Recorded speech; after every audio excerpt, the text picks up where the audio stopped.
порядке у вас? Как не Да, мы все хорошо, сыты. Больше было страшно для тех, кому было плохо на воде.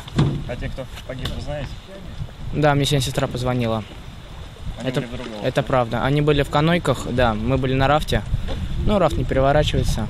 Вы с Москвы или? Да, мы все из Москвы, мы социальники в основном.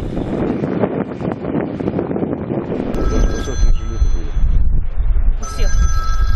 Да, у всех.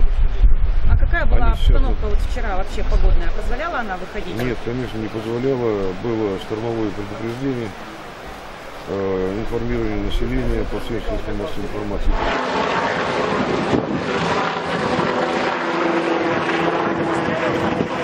Коммерческая структура из Москвы нашла желающих отдохнуть. Две коммерческие структуры заключили договор.